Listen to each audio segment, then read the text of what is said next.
You're standing in a room full of people. Music is playing. Voices overlap. Someone laughs 2 feet away from you. And yet somehow you feel completely alone. That doesn't make sense, does it? You'd think loneliness only happens in silence, in empty apartments, in quiet cars at red lights. But the truth is far stranger. Loneliness isn't about how many people surround you. It never was. It's about something your brain is measuring that you can't even see. Your ancestors didn't live in crowds of strangers. For most of human history, you knew everyone around you. You knew their names, their fathers' names, their fears, their debts, their jokes. Your survival depended on it. A room full of unfamiliar faces would have meant one thing to your ancestors: danger. So when you stand in a crowd today, surrounded by people who don't know your name, part of your brain is still running that old program. It's scanning, it's checking, and it's not finding what it's looking for. What is it looking for, exactly? Connection. Not proximity. Connection. In the 1990s, a British anthropologist named Robin Dunbar started asking a strange question. How many relationships can one human brain actually track? He looked at primate brain sizes. He compared them to social group sizes across different species. Bigger brains, he found, correlated with bigger social groups, which meant something specific for humans. Dunbar calculated a number, 150. That's roughly how many stable social relationships your brain can meaningfully hold at once. Not acquaintances, not people you follow online, actual relationships with actual history behind them. Think about that for a second. 150. Now think about how many people you pass in a single day. A crowded train, a stadium, a city street at rush hour. Thousands of faces, and your brain isn't built to bond with any of them. It's built to bond with a small, tight circle. And when that circle feels thin, your brain sounds an alarm. That alarm is loneliness.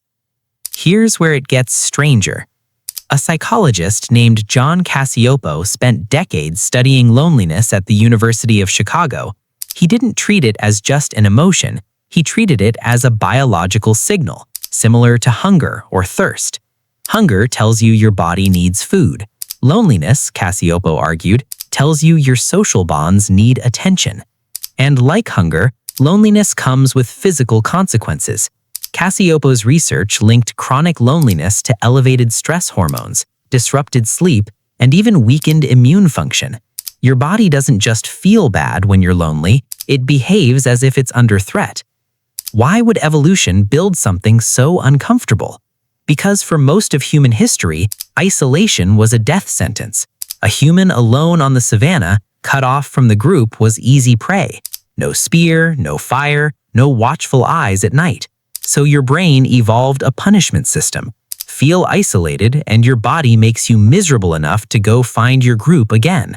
That system still runs today, except today your group isn't 10 people around a fire, it's hundreds of contacts on a screen. And your brain can't tell the difference between real connection and its imitation. This is where the crowd becomes the trap. You can be tagged in 50 photos and still feel invisible. You can have 300 followers and still eat dinner alone in silence. Why? Because your ancient alarm system isn't counting numbers, it's measuring depth. It wants eye contact. It wants shared history. It wants someone who would notice if you disappeared.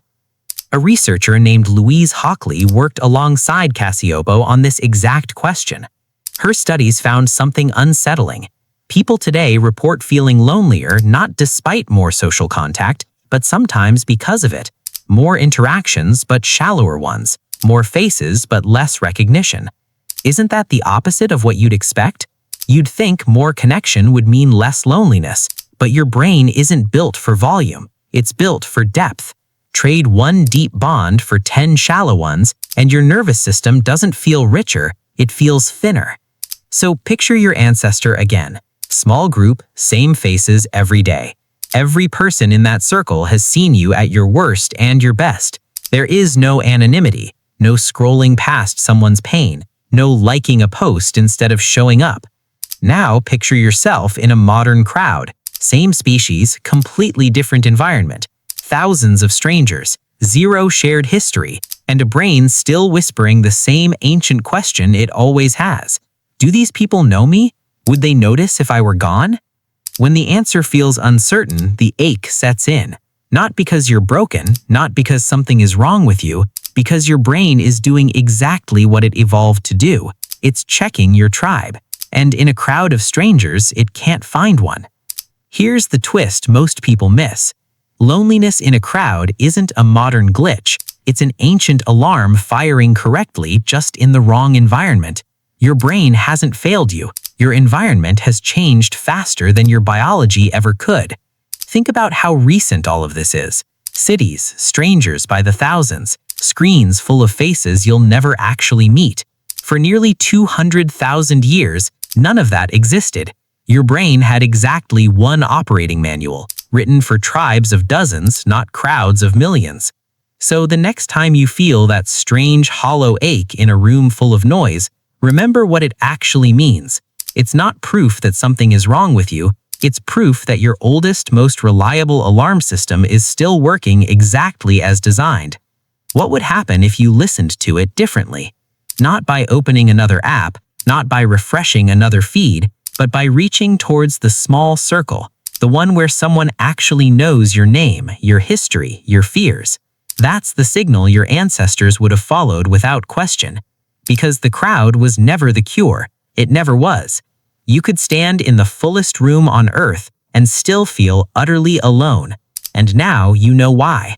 Your brain isn't asking how many people surround you. It's asking how many of them would come looking if you vanished.